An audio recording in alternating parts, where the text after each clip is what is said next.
Welcome, Gunrunner.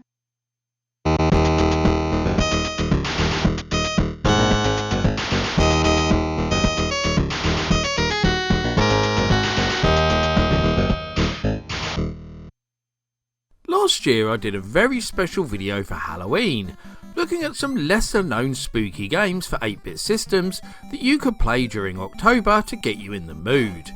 It proved pretty popular with you all, and if you haven't seen it already, I've linked it down in the description so you can go and watch it back. And so it's long been my intention to make a sequel, and as the Day of the Dead looms, I'm back with just that. There's not a lot more to say in this intro really.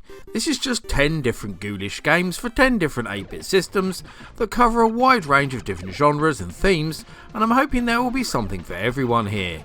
So grab yourself a toppy apple and a pumpkin spice coffee and sit down for the show, because it's about to begin. Damn Billy, starring Ronald McDonald and the Chicken McNuggets. Ronald, nice to see you in this mess of the woods. Come on. What are you making? We're tearing up secret sauces for dipping. Wait, Daddy, what? Last night's off. Oh, well, at least I got my hair done. I have an idea. Whoopie-doo, McDonald's sauces. You can always count on them to be terrific. It's a good time for the great taste of McDonald's. I bet you all thought that Sega's House of the Dead was the first horror-themed light gun game, didn't you? Well, you'd be very wrong if you did, as historic coin-op company Exidy visited the genre some 10 years earlier. Chiller shocked audiences so much with its adult themes that it was actually banned across most of the United States, and so never saw the wider release that it most definitely deserved. However, against all odds, Chiller somehow got ported to the NES by the obscure American Game Cartridges Inc. You won't be surprised to learn that it's an unlicensed game though, very much released without Nintendo's consent or approval. Although this port is slightly less gory compared to the arcade original, the premise is still exactly the same. You find yourself taking on the role of a sadistic torturer in his blood-soaked dungeon, trying to inflict untold pain on your victims before moving on to other parts of your foreboding mansion to commit more horrific deeds. It supports the good old Zapper gun and also features a nice 2-player mode too. The graphics and sound are both quite simplistic here, which is a little disappointing, but it plays just as well as it did in the arcades. It's fair to say that Nintendo platforms aren't usually host to such gory and outright bloodthirsty games, so this is definitely one worth adding to your collection, especially as something to play on Halloween.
Palace Software's Cauldron has become a bit of a cult classic over the years, partly because of its original theme, but also because it has some pretty innovative gameplay.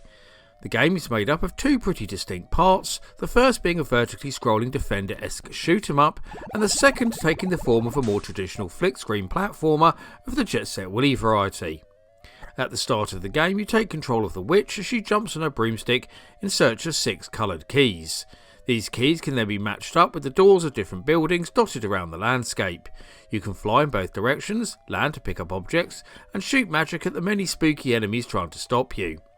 Once you enter one of the buildings, our heroine finds herself in search of some magical ingredients that are needed to defeat the evil pumpkin who's bewitched the land.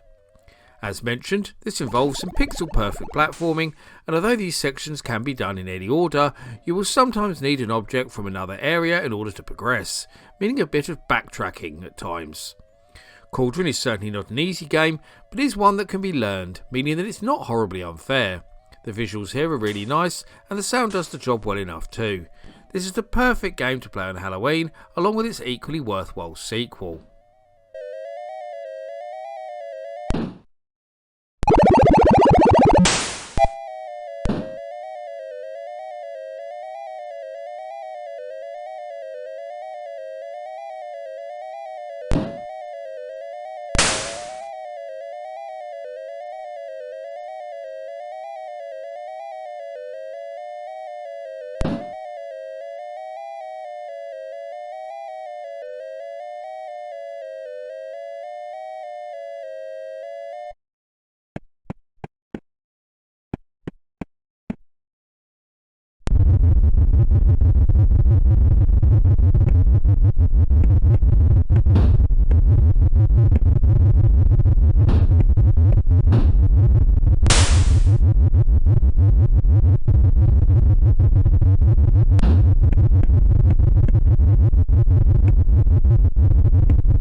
I actually wanted to put this game in last year's video, but changed my mind at last minute and put Halloween in instead. But I always wished I'd kept it in, so it absolutely had to be in this year's edition. As you can no doubt see, this is a platformer that doesn't look dissimilar in many ways to Activision's classic Pitfall, and borrows from it in some of the gameplay aspects too. It's all played on one screen though, unlike Pitfall, with no scrolling, although there are multiple screens. The idea of the game is to get your little character to the bottom of the screen to retrieve a brick. You must then take the brick back to the top of the screen to build a wall to stop the monster escaping. The imposing beast gains strength to escape every time the lightning strikes, and this is shown by him slowly turning green. Once his body is all green, he escapes and it's game over, so you have to move quickly. In order to grab the brick, you must climb ropes, drop through holes, jump pits and avoid spiders. Once you get back to the top with your brick, you move to another screen where you must run up the screen avoiding killer bats. Then it repeats, only harder. All the graphics in Frankensteins Monster are really good, and there are also some decent sound effects too. Gameplay can be a little unforgiving at times, but it's never unfair, so still manages to be fun and enjoyable. This is by far the best game Data Age ever released for the Atari 2600, and a real hidden gem for the classic console.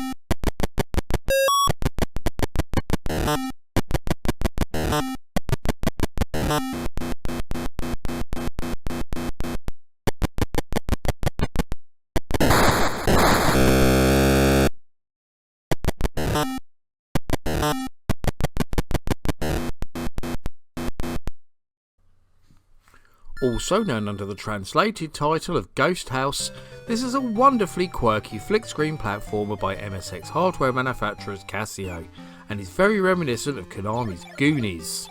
It also borrows a few small elements from Nintendo's Super Mario Bros. 2, but despite these obvious comparisons, it has enough original features to stand up on its own. You play as a little guy venturing into a haunted house to save his sister who's trapped there.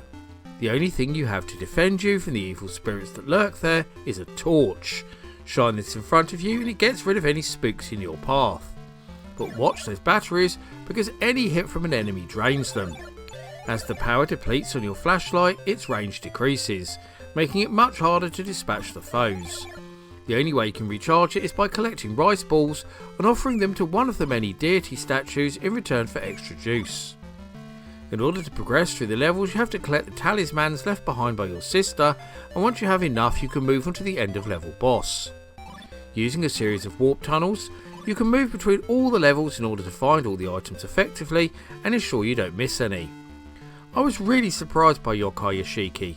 It's a real hidden gem for the MSX that features attractive visuals, lovely music and some very enjoyable platform style gameplay.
Yes, okay, I know what the more anal people who watch my channel are saying. The Intellivision is 16-bit. And yes, it technically is. But its games certainly don't look or play like they're 16-bit, and it was released during the 8-bit generation. Now we've got that issue out of the way, I can tell you all about this incredibly original and unique game by Imagic. Let's start by pointing out that in Dracula you actually play as the bad guy, pretty much unheard of at this time, where you move the titular count around a town at night hunting victims and draining their blood. You have to try and bite a set number of victims and then return to your coffin in the graveyard before the sun rises at 6 AM. As well as hapless people walking the streets, you will also see people looking out the windows of their houses, and if you knock on their doors, they will come out to see what's going on, allowing you to feast on them. Because Dracula moves quite slowly, you can also turn into a bat to get around quicker, but this drains your blood faster, which you have to keep topped up. As Dracula, you are also chased by a wolf and a policeman. If the wolf bites you, or the latter manages to stake you, it slows you down greatly. However, you can kill the copper by turning a human into a zombie and using the second controller to bite him with the undead walker. Turning into a bat helps you escape both, but will also see you attacked by vultures. This is an incredible game with superb graphics and some truly engrossing gameplay.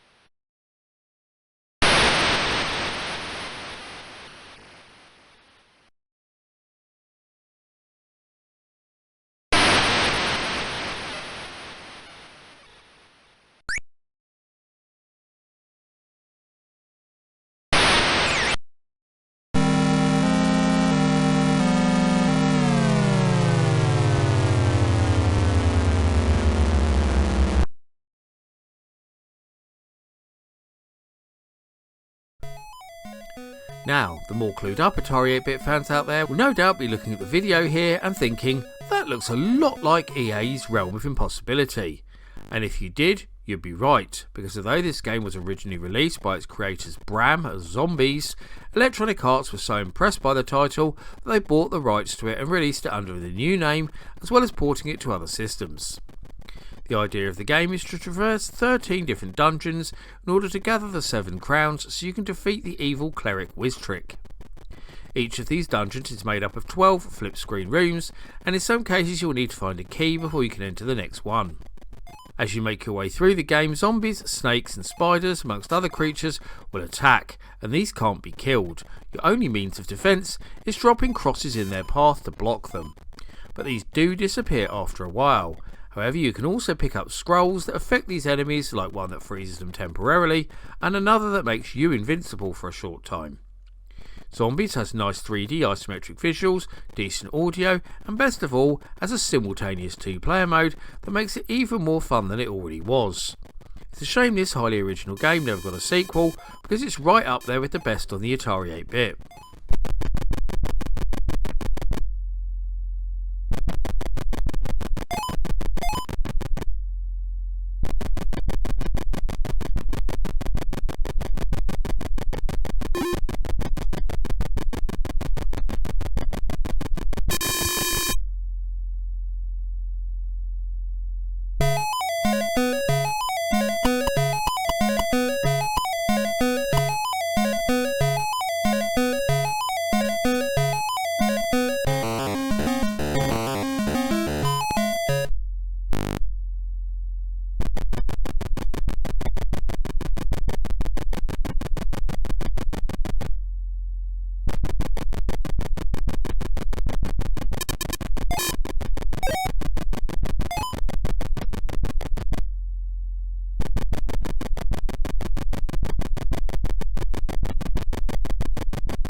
want to start off here by saying that I absolutely loved the original Laser Ghost arcade game.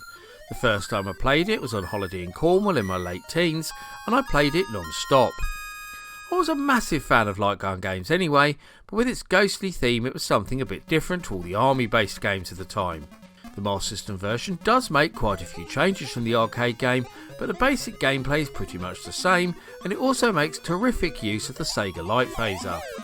In fact, the SMS version is almost like a sequel more than anything. In the arcade game you had to rescue a little girl, whereas in this game you must protect her as she tries to escape the haunted mansion. As she walks across the screen, all sorts of nasty spooks attack her and you need to shoot them down. Anyone who's played the classic XD coin-op crossbow will be very familiar with this premise. As well as shooting the bad guys, you can also shoot the walls to try and reveal power-ups such as extra health and bombs. These bombs will come in very handy when you meet the end of level bosses who take numerous hits to destroy otherwise. This title is very strong in both the audio-visual departments, and the bright colourful graphics look great. The music suits the tempo of the game perfectly too. If you own a Sega Light Phaser, then Laser Ghost is a must-have title.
Released as a standalone cartridge as well as on double enders, stop sniggering at the back, with Artillery Duel, Chuck Norris Super Kicks and Spike's Peak, the latter being the most common, this is perhaps the most unique and original game created by Zonox, who were actually a division of the famous K-Tel Records. The first thing worth noting here is that Ghost Manor allows you to play the game as either a male or female protagonist, with the other needing to be saved from the titular house.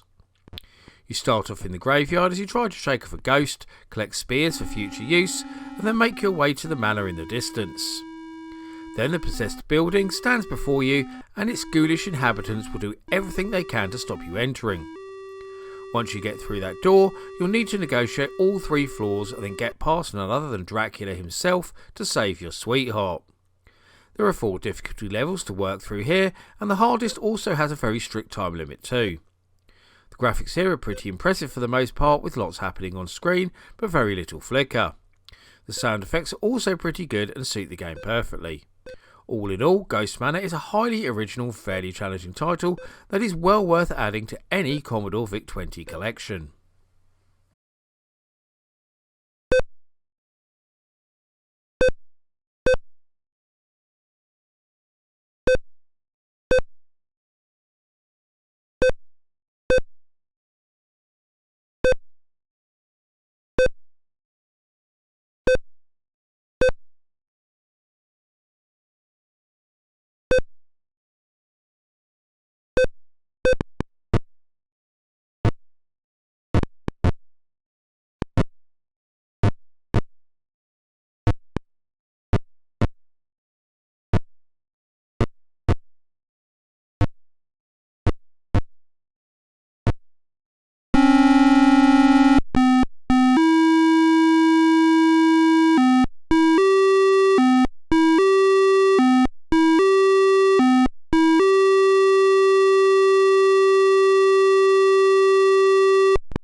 While the original Cauldron is the game that most people talk about first when thinking of Halloween themed games for the Spectrum, I was always more a fan of the sequel.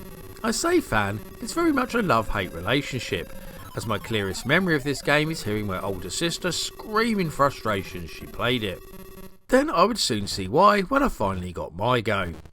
Palace Software's follow-up sees you taking control of one of the magic pumpkins who escaped from the first game in a multi-screen adventure-styled platformer.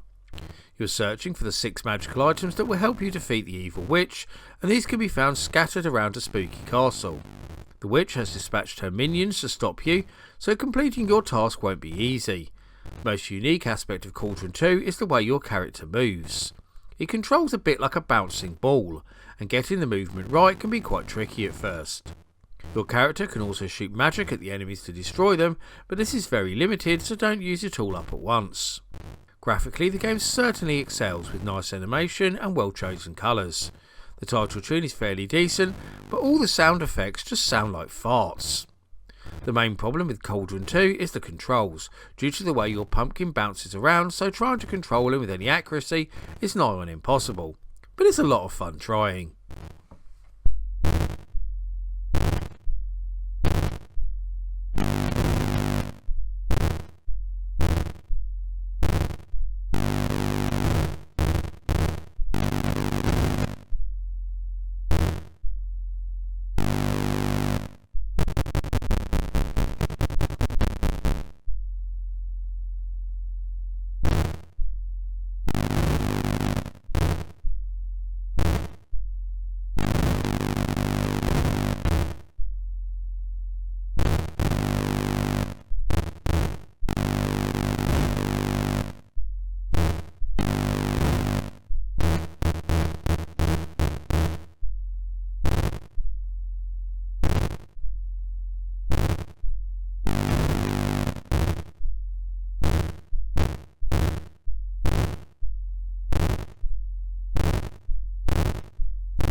I've left this one until last because it's a game I only discovered quite recently, when I did a video on the greatest Game Boy games of all time, where you put it in 40th place.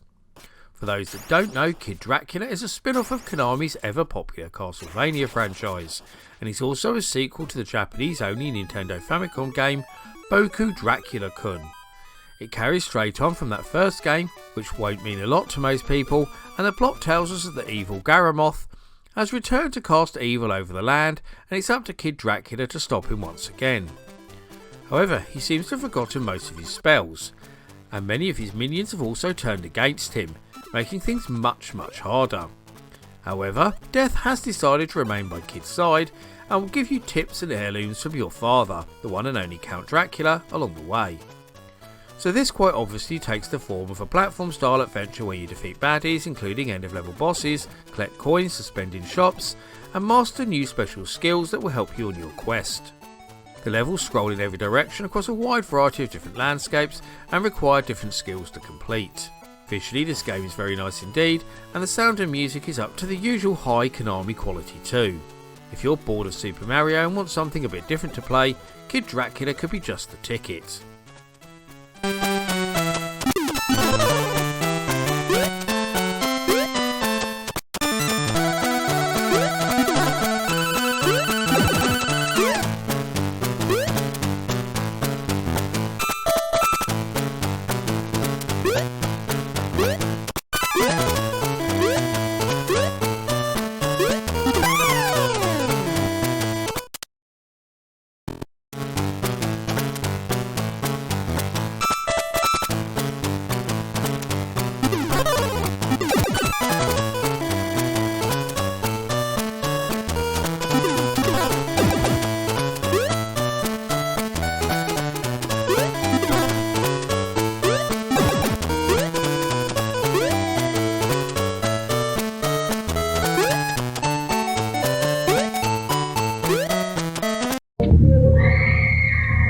Gearing up for Halloween at the Theatrical Shop in West Des Moines. For Halloween parties and outfitting the youngsters, the Theatrical Shop provides specialized, ready-made costumes to rent or buy. Choose from a wide variety of materials and accessories to create your own costume or take advantage of the custom costume shop for real novelty.